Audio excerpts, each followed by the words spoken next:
mga pinuno ng bayan, mga tagapagturo ng kautusan at iba pang bumubuo ng kataas-taas ng kapulungan ng mga Hudyo. Ipinaggapos nila si Jesus at dinala kay Pilato. Dito natin makikita kung gaano kapuno ng injustice ang gobyerno. Dito na pinapakita ni Lord Jesus Christ ang kamatayan ni Lord, ang nag-expose sa mga gawa ng mga nasa mataas na katungkulan. Na gusto niya ipasabi sa atin ni Lord sa mensahe nitong huwag magtiwala kahit paano panukalang batas. No? Ano pa yung pinag-implementa nilang batas o pinapakita sa mga tao.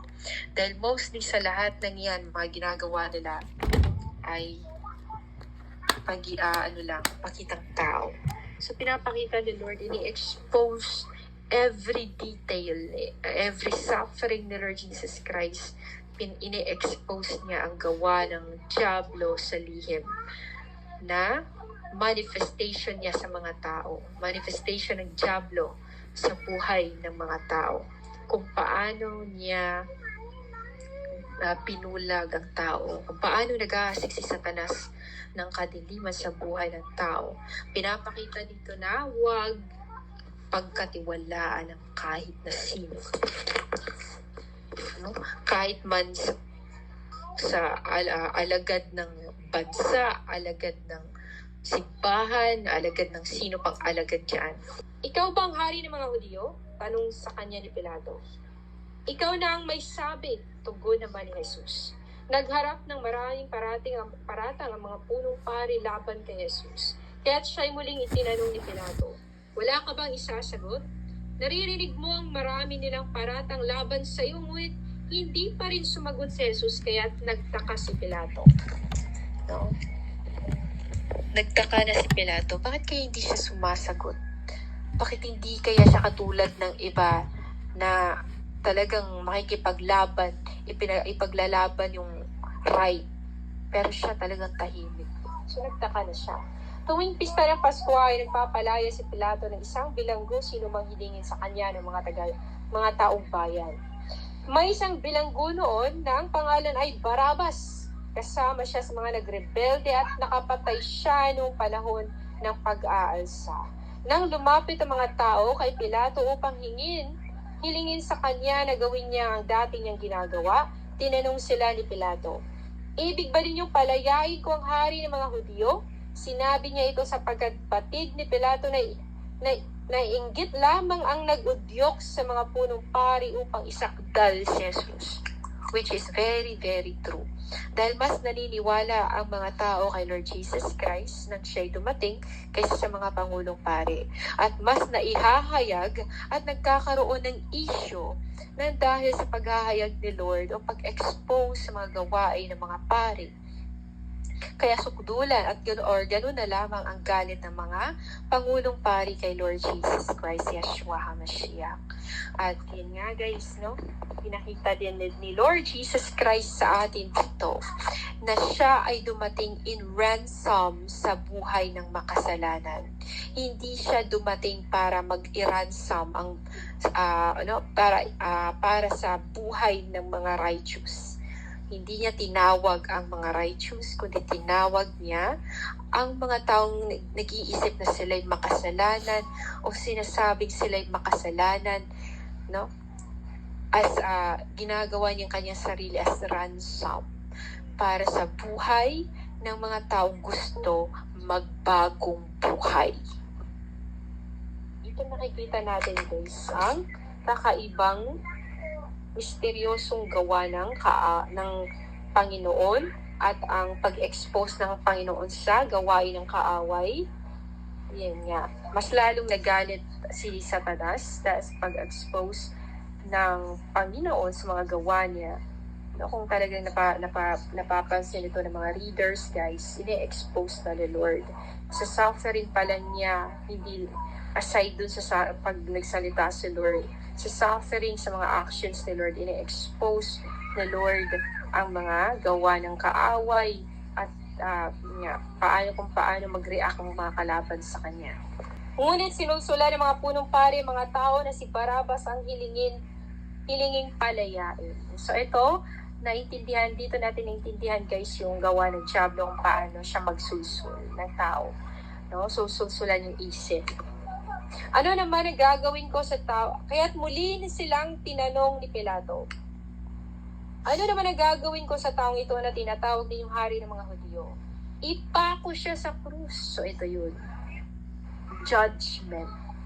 Yung gusto mo agad na patayin yung kapwa. Yung naglalabas ka ng salita agad mula sa yung bibig na hatulan agad siya. Parang gano'n. No? Naipako siya sa krus. Sabi niya dito, bakit ano bang kasalanan niya? Tanong ni Pilato. Ngunit lalo pang sumigaw ang mga tao, ipako siya sa krus. Ipako siya sa krus. Mas lalo silang nagsisigaw sa kamatayan ng inosente. Sinisigaw nila na gusto nilang patayin ang inosenteng tao o ang Diyos. Sa paghanga ni Pilato na pamapagbigyan ang mga tao, pinalaya niya si Barrabas. No, naglalaban-laban sa puso't isip ni Pilato, Lord, papalayain ko ba to? Magagalit yung mga tao na mas pinili niya ang takot sa tao kaysa sa matakot sa Diyos. Kaya, hinayaan din ito ng Lord na magyari para mapagbayaran o yun nga, tawag dito para ma-ransom na yung mga tao. Panahon na para, yun nga, iligtas ang tao. Kasi kung tawag ito, kung ang mangyayari ay papalayain siya, guys, hindi tayo maliligtas sa lahat ng ating kasalanan at hindi din maliligtas sa kamatayan. Magiging servant o slave tayo ng kamatayan, kasalanan o ni Satanas. Kaya hinayaan lang din ang mangyayari dahil may purpose ang lahat. Yan. Sa paghanga ni Pilato, yun nga, mapagbigyan ng mga tao, pinalayan niya si Barrabas at Jesus naman ay kanyang pinahagupit para ma-please ang tao, para hindi na siya guguluhin. At pagkatapos ay ibinigay sa kanila upang ipako sa krus. Dinala ng mga kawal si Jesus sa bakura ng palasyo ng gobernador at kanilang tinipon doon ang buong batalyon. Di ba? Tingnan niyo guys. Batalyon tapos parang grabe yung makasalanan na tao yung dadakipin o binubugbog nila guys. Pinapakita lang dito ni Lord Jesus Christ na ang mundo ay against sa Diyos. Ang gawa ng mundo ay against sa Diyos o kalaban ng Diyos ang mundo. Hindi magkasalungat talaga. No? Ginawa iyon, ayun nga, dinala ng kawal si Jesus sa bakura ng palasyo. At yun nga, sinuotan nila si Jesus ng balaban ng kulay ube. Kumuha sila ng halamang matinik, ginawa iyong korona at ipinutong sa kanya. Pagkatapos sila'y takot yang nagpugay at bumati sa kanya. At kung napapansin ninyo guys, dito, pinagtatawanan nila si Lord, no? Ginawa nilang katawa-tawa si Lord Jesus Christ, which is nangyayari pa rin hanggang ngayon. May Netflix na nakakapag-blasphemy sa Holy Spirit ni Lord Jesus Christ, ginagaya sa Lord at ginagawa nilang katawa-tawa. Nagjo-joke nila ang kamatayan ng Panginoon. Pati yung kasuotan, the ways ni Lord, yung mga ways ni Lord, ginagaya nila. At kahit yung mga salita, may mga makikita natin sa mga videos na sinishare pa ng mga Christians. Sinishare ng Christians yung mga evangelism, di ba? Yung pagiging literal na pagkaintindi ng salita ni Lord Jesus Christ na kapag sampalin ka daw sa kaliwa, is pasampal mo din yung kanan mo. Yung ginagawa na parang, blasphemy ito salita to ni Lord Jesus Christ. Minamak to. Hindi ito magandang halimbawa. Hindi dapat ito i-share. Pero ang ginagawa ng mga tao guys, pinag-share nila dahil akala nila maganda yun. No? Pinag-share nila, pinagkakalat nila. Tapos ang naluwalhati ay si Satanas at naluwalhati ang blasphemy na kasalanan. Yun yung nangyayari ngayon sa Facebook, sobrang dumi. Kaya napapansin ninyo, hindi ako basta-basta nag-share. Kasi nga, nagbigay ng warning si Lord Jesus Christ about sa bagay na yan. Kaya mag-iingat din kayo sa mga i-share nyo din. Kasi may mga post ng mga akala natin Christians dahil may mga Bible verses pero hindi pala pagpupuri, pagbibigay-pugay kay Lord Jesus Christ yun, kundi pagmamak kay Lord Jesus Christ. No? Gagamitin yung salita ng Panginoon in order to mock. Kaya mag-iingat po. Ginawa yung korona at pinutong sa kanya. Pagkatapos sila'y pakutsiyang nagpugay at bumati sa kanya. Mabuhay ang hari ng mga Hudyo, sabing ganun. Siya'y pinaghahampas sa ulo, pinagduduraan at pakutyang niluhod-luhuran. Ito yung mga sundalo, guys. Titingnan ninyo. Ang sundalo, mula ito Roma. Sila po yung mga sundalo ng Roma. Tapos, dinala nilang pangalan na Jesus Christ doon sa Vatican. Kung napapansin ninyo guys, sila mismo ang nanakit sa Panginoon Jesus Christ. Sila mismo ang pumatay. Kaya, madami talaga nabulag. Kung alam na nila mga descendant, at talagang totoong nangyari. Kung nagbasa ng salita ng Lord Jesus Christ. No? Ikakahiya talaga nilang relihiyon nila. Ikakahiya nilang pagiging deboto nila para silang mangmang na akala nila ay magaling sila. Akala nila great defender sila ng religion nila. Tinatawag pang Catholic defender your face. Hindi mo ma-defend sarili mo kapag kaharap mo na si Lord Jesus Christ. Yun. At yun nga guys, no? Pagdating sa yun nga, pinagtatawanan nila. Matapos kutyain, hinubad nila sa kanyang balabal na kulay ube. Sinuotan ng sarili niyang damit at inilabas upang ipako sa krus. So, bago pa man bago papatayin ay i-torture muna. Ganon din ang mangyayari sa future kapag naiwan sa rapture. Na bago ka pupugutan ng ulo, bago ka mag-undergo ng guillotine machine, o pugot ulo ng guillotine machine, ay torture ka muna for how many days. The same thing na ginawa nila sa Diyos ay ganun din ang gagawin nila sa mga Christians na nagmamahal kay Lord Jesus Christ. Nasalubong nila sa daan isang lalaking galing sa bukid, si Simon na taga Cyrene, na ama ni na Alejandro at Rufo. Pilit nilang ipinapasan sa kanyang krus ni Jesus. No, siguro dahil sobrang hinang-hina na si Lord, hindi na makatayo, sobrang walang kain, pagod na pagod, tapos duguan, no? Sobrang dami ng sugat sa katawan, nadadapa siya, nahirapang tumayo, kaya siguro ipinapapasan doon guys, yung pinapakita din dito na Lord Jesus Christ na if you love me, take up your cross and follow me. No? Si Simon ganun din, symbolize as a person, no, na kapag gusto mong sumunod kay Lord, pasanin mo din yung cross. Madami pinapaintindi sa atin sa Lord in every situation. No? Kahit sa mga phrases lang, mga salita, every word ng mga, every word na nakasulat talaga may mga meaning. May gustong iparating si Lord Jesus Christ. So, siya'y binibigyan nila ng alak na may pinapapasan nila kay Simon. Kanilang dinala si Jesus sa lugar na tinatawag na Golgotha, na ang ibig sabihin puok ng bungo o sementeryo. Siya'y binibigyan nila ng alak na may kahalong mira, ngunit hindi niya ito iniinom. No? Kasi nga ininom na niya ang kupa ng suffering at pilit na pinapainom yung bagay na yun, makalaman na inumin. Pinako siya sa krus at saka pinaghati-hatian ng kanyang damit sa pamamagitan ng palabunutan. Nagripa sila. Talagang ginawa nilang katawa-tawa ang buhay ng Panginoon Jesus Christ. Ikasyam ng umaga nang ipako siya sa krus. Isinulat sa itaas ng krus ang paratang laban sa kanya. No? Ang hari ng mga Hudyo. Hindi ba deserve ni Lord Jesus Christ yung love ng tao? na sa sobrang suffering niya, pinakita ni Lord ang victory. Na sa kabila ng lahat ng paghihirap niya, madaming humahadlang sa daan, nagkakatumba-tumba si Lord, tumalak ang dugo, sugatan, grabe yung suffering, kalasog-lasog yung katawan. Pero in the end, nagiging victorious siya.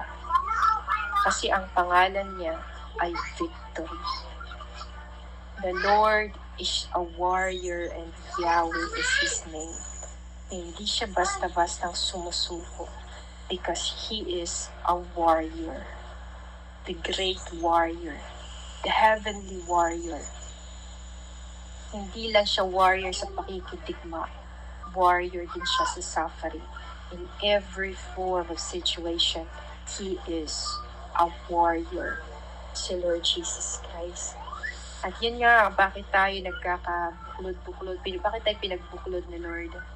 Because gusto din niya na maging warrior tayo ng katulad niya. Hindi lang sa pakikipaglaban literal, but makikipaglaban ka sa lahat ng trials, sa lahat ng sufferings, sa lahat ng mga akusa ng diablo.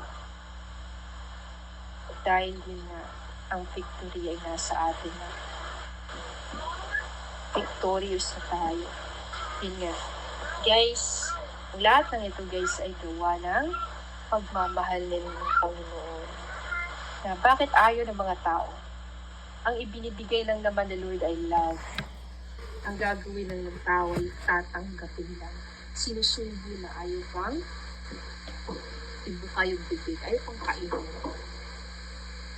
May dalawang tulisang kasama niyang ipinako sa krus, isa sa kanan at isa sa kaliwa. Sa gayon ay natupad ang sinasabi sa kasulatan. Ibinilang siya sa mga kriminal at nagkatawang kriminal, pero hindi siya kriminal. Kasi niyo guys, pinakabataw nito kung saan nagpakamatay ang Diyos. Hindi lang Hudyo ang gustong iligtas ni Lord, kundi pati yung mga kriminal, hentil, o ang sanlibutan. Pinapakita din dito ni Lord Jesus Christ na sabay na namatay ang lahat ng flesh desires sa kanyang kamatay. Kapag tinanggap si Lord, mababago lahat. Mamamatay lahat ng flesh desires at magiging heavenly ang lahat. Pinapakita dito guys ang kamatayan, glorious death on the cross of the Lord Jesus Christ as victory for every person or every tao na tatanggap kay Lord Jesus Christ will be very victorious din. Magkakaroon na din ng victory. Ininsulto siya ng mga nagdaraan at pailing-iling na sinabi because wala silang kanya. Kaya nakakapagbitiw ng salitang hindi maganda ang mga tao kapag nag-share ka, dahil wala silang alam. Sila yung mga pinapakita sa atin ng Lord Jesus Christ every time may evangelism, pag pinagtatawanan tayo, nagsasalita silang hindi maganda, pinapakita sa atin ng Lord na mga sila. Kaya dapat silang kaawaan at hindi ka dapat malungkot. But para silang nagpapanik or para silang yung ikakaiba yung reaksyon nila pagdating mo doon sa lugar na nag-evangelize ka. Dahil ang lugar na yan ay inaangkin ng diablo. Just like ang mundo ay inaangkin ng diablo. Kaya huwag tayo magtaka kung bakit iba yung reaksyon, aakusahan ka, no? Pagsasabihin ka hindi maganda, huwag tayong magtaka sa bagay mo. So, iniinsulto. So, bumaba ka sa krus, sabi ng mga mangmang. Itong sinasabi ng mga ibang religion. Christian daw sila, pero tao sa kanila si Lord Jesus Christ. So, yun. Di ba ikaw ang gigiba sa templo at muling magtatayo nito sa loob ng 3 araw? Bumaba ka sa krus at iligtas mo ngayon yung sarili. Tinutya rin siya ng mga punupari at ng mga tagapagturo ng kautusan. Imagine that. Mga church leaders, mismo pala, mas madami at umakla. Imagine that, guys. Kahit pa mismo leader ng bansa. ang mga ini-implement ang mga batas ay against sa Diyos. Kaya huwag na tayo magtataka kung bakit nagamit sa kanya. Kasi kahit paagaano natin ka gustong ipagdasal sila, kung sila talaga ay wala na, di na yan, bibigyan katulad na lang ng blasphemy sa dagat. Pag nag-blasphemy ng tao, kapag hindi talaga ni Lord, hipuin o babagpunin o patatawarin o talaga balikas. Nakaugat na ang kasalanan. Pinutya rin siya ng mga punong parin nga. Sinabi nila sa isa't isa, iniligtas niya mong iba, ngunit hindi mailigtas ang sarili. Makita lamang nating bumaba sa krus ang Kristo na yan, na hari daw ng Israel, maniniwala na tayo sa Kanya. Ito yung mga blasphemer. Sinasabi na, maniwala ako, bababa si Lord Jesus Christ. Kay Lord Jesus Christ, ako maniniwala, hindi sa'yo. Gaganon sila. Kung bababa si Lord, sasabihan ako, mga ganun. Sino ka ba sa palagay mo para babaan ka ng Panginoon Jesus Christ? Diba? Mas lalo ka lang pagagapangin sa problema at kahirapan. Nagdilim sa buong lupain mula sa tanghaling tapat hanggang sa ikatlo ng hapon. Nang ikatlo na ng hapon, sumigaw si Jesus, Eloi, Eloi, lama sabachthani. Sabi gano'n. Na ang kahulugan ay, Diyos ko, bakit mo ako pinabayaan? Minsan, yun nga, nakakaramdam tayo na parang inabandon na tayo ni Lord. Parang walang nangyari, hindi tayo niligtas, wala si Lord, hindi natin nararamdaman. Pero the Lord Jesus Christ pala ay lagi nasa atin. Kasi alam niya ang pakiramdam ng walang tumutulong, na alam niya yung pakiramdam na yung pinapabayaan. Kaya hindi niya yung gagawin sa mga mahal niya. Kaya nga sinasabi ng Lord, kung mahal mo yung kapwa, then yung mahal mo si Lord, mahalin mo din ang yung kapwa. Gaya ng pagmamahal mo sa iyong sarili, na ayaw mong saktan ka, ayaw mong traidorin ka, ayaw mong layasan ka, ayaw mong, diba, mong gawin din yun sa iba. Sumigaw ng malakas si Jesus at pagkatapos ay nalagutan siya ng hininga. Talagang, sa part na to guys, nung binasa ko ito, first time kong binasa ko, tumutunog talaga yung bunga ko. Kaya hindi ko mapigilan, tapos nararamdaman ko talaga yung pain niya nung namatay siya sa krus. May times pa na nakikita ng mata ko yung kung gaano hindi yung paghihirap niya, yung may tinik yung ulo niya, nagpa-flash yun sa mata ko guys.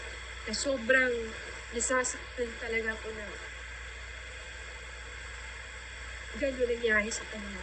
Tapos ang mga Christians, hindi pa gano'n kaseryoso. Hindi gano'n kaseryoso. Tapos may pagka-worldly, mas ano pa sila sa, mas naka-immerse sila o involved sila sa worldly na mga bagay kaysa sa Diyos. But they're calling themselves as a Christian. Pero hindi pa namumunga. Sasabihin na, kasi nga, by season yung pamumunga. By season ka lang ba mamumunga? Hindi ba sa lahat ng panahon ka dapat mamunga? Diba? By season ka ba katulad ng mga puno? Hindi lahat ng tawag dito. Diba yung mga puno, on and off sila pag namunga? Namumunga sila sa season na yan, tapos sunod ng mga buwan, hindi na. So, ganun ka ba? No? May nabasa ako na sinasabi doon na galing yun sa isang pastora na hindi daw, kahit daw yung mga puno daw, yung durian o ano pang prutas yung binanggit na, hindi daw magkaparehas yung season yung pamumunga. Oo nga, hindi nga magkaparehas. Pero, nakadepende ka lang ba sa season na yun? No? Kung hindi ba season mo sa pamumunga, hindi ka din ba dapat mamunga? Hindi ka ba gagawa ng paraan para mamunga ka? O hindi ka din, hindi mo ba, tawag na to, hindi ka ba magsistrive para mamunga ka? Season out of season, di ba? Season out of season, kahit hindi season, dapat mamunga ka, di ba? Hindi mo gayahin yung puno. Iba yun, literal yun. Yan na season sila mamumungay. Ikaw tao ka. So, para ka lang din talagang puno. Pero, hindi ka katulad ng puno literal na mamumunga ka lang kung tag-season. No, may nabasa akong gano'n na pastora na galing yun sa pastor na kahit daw ang ano ay season. Eh, paano yun? Pag hindi na season, hindi ka na mamumunga, wala nang bunga, mawawala yung bunga mo. Ha? Hindi tayo nakabase sa literal ng mga bagay, nakabase tayo sa spiritual. Kahit nga pag may magtanong sa'yo kung anong salvation na meron ka, yung magandang balita na dala-dala mo, sasabihin mo season out of season, kahit hindi season. Nagsasabi ka, nag-evangelize ka, kahit sasabihin nila, hey, dito ang lugar para sabihin mo ang ganyan, ganito, ganyan. Kailangan mong sabihin. No? Kasi nga, hindi by season ang pag-share yung salita ni Lord Jesus Christ. Kapag work na ng Holy Spirit, kapag command na ng Holy Spirit, kailangan mong sabihin yun. Diba? Kahit wala pa, kahit hindi pa season yan. Kahit kailangan mong pagsabihan. Kaya hindi din tayo nakabase din na, hindi pa niya season para mamunga. Ay, hindi ganun. Literal yun. Di ba? Saan ba naggaling? Anong klaseng utak meron yan? Kay Lord Jesus Christ ba yan galing? We have to discern every word that nalalabas sa isang church leader. You have to seek for yourself. Totoo ba itong sinasabi niya, Lord? Kasi mamaya, kinakain mo yan, ina-apply mo yan, then hindi pala yan maganda. Diba? Napapaniwala mo yan, nasishare mo yan sa iba, at nakakakain din sila ng false information, hindi pala dapat yan. Kasi season, kahit ka daw mga prutas, seasonal yung yung pamumunga nila. Ganun lang din ba sa iyo as a Christian? Payag ka ba na saka ka lang mamunga kung season mo na? Diba? Kung gusto mo na or ano ba? Kung panahon na para mamunga ka.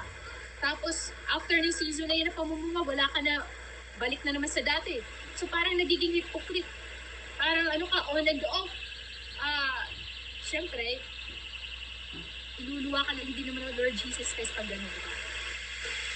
Parang hindi maganda sa akin yung sayings na yun. Yung mga sinishare na, kaya I don't buy talaga opinion. Hindi maganda talaga na gagayahin mo yung opinion ng iba, lalong-lalo na kung hindi naman talaga guided with the Holy Spirit. Basta-basta lang alam mo yung season gaganon lang. You have also to think. You have also to think, maging wise ka din. Dapat ba yan i-share o hindi? Naroon din ang mga babae, ayun nga, at napunit sa gitna ng tabi ng templo, mula sa itaas hanggang sa ibaba. Ibig sabihin, hindi na kailangan ng tao pa na maggagamit ng mga paring, mga hypocrite. Hindi mo na kailangan pa na mag-confess yung kasalanan sa makasalanan din. Diba? Gagawin ka lang pulutan niya pag nalasing yung pari na yan. Kasi nga, halos sa mga pari umiinom guys, naglalasing. So yun, hinati ni Lord yung tabing na yun. Tinanggal niya yung gap. No? Yung dati, kailangan ng pare, yung kasalanan ko, mag-aalay ako, kailangan pa idadaan lahat sa pare. Ngayon, guys, hindi na, nakatulad ng katolikong ginagawa pa hanggang ngayon. Hindi na po, direkta ka ng tumawag ng our loving Abba Father, Jesus Christ, Yeshua HaMashiach. Hindi mo na kailangan, guys, ang representative. Diba yung mga ganon? Naroon din, ayun nga, nakatayo sa harap ng krus ang opisyal ng mga kawal nang makita kung paano namatay si Jesus. Nasaksihan niya yung pag-mock sa kanya, nasaksihan niya yung kamatayan, nung pagkamatay ni Lord, na-release yung power ng Panginoon Jesus Christ. Sinabi niya, tunay ngang anak ng Diyos ang taong ito. Kasi nakikita niya ang mundo. Nag-iba yung kulay, nagpakita ng powerful na pagyanig. Naroon din ang ilang babae na katanaw mula sa malayo. Kabilang sa kanila si Maria Magdalena, si Salome at si Maria na inanang nakababatang si Santiago at ni Jose. Mula pa sa Galilea ay sumusunod na sila at naglilingkod kay Jesus. Naroon din ang iba pang mga babae kasama ni Jesus na pupunta sa Jerusalem. Na-witness nila yung great suffering ng Creator mismo. Nang dumidilim na, dumating si Jose na taga-Arimatea, isang iginagalang na kasapi ng kapulungan. Siya rin ay naghihintay sa pagdating ng kaharian ng Diyos. May iba na nasa mataas na katungkulan na sikretong naniniwala kay Lord Jesus Christ. May iba na nasa katungkulan na lihim lang sila na sumusunod kay Lord Jesus Christ sa puso nila. Hindi nila pinapakita. Nung namatay na si Lord, doon pa nagpakilala kung sino si Joseph Arimatea. Sabi dito, siya rin ay naghihintay sa pagdating ng kaharian ng Diyos. So, secretly, quietly waiting for the coming of the Lord Jesus Christ. Dahil iyon ay araw ng paghahanda o bispiras ng araw ng pamamahinga, naglakas loob siyang lumapit kay Pilato upang hingin ang bangkay ni Jesus. No? Naglakas kahit na alam niyang magiging mahirap para sa kanya, no? May hindi magandang kahilat na persecution na mangyayari sa kanya, pero naglakas siya ng loob kay Pontius Pilate na hingin ang katawan ni Lord Jesus Christ. Nagtaka si Pilato nang marinig niyang patay na si Jesus. Kaya't ipinatawag niyang opisyal at tinanong kung matagal na siyang namatay. Nang malaman niya sa kapitan na talagang patay na si Jesus, pumayag siyang kunin ni Jose ang bangkay. So nakaramdam pa din ng guiltiness si Pontius Pilate, no? Si Pilato. Ibinaba mula sa krus ang bangkay ni Jesus at binalot ng sa telang lino na binili ni Jose. Pagkatapos, ang bangkay ay inilagay sa isang libingang hinukay sa bato. No? At iginulong ni Jose ang isang malaking bato sa pintuan ng libingan. Wala talaga nakakapagbukas ng bato na yun. Hanggang sa panahon na may isa katuparan ang propesya about kay Lord Jesus Christ's death. No, yung kamatayan ng Panginoon. Nagmamasid naman sina Maria Magdalena at Maria na ina ni Jose at nakita nila kung saan inilibing si Jesus.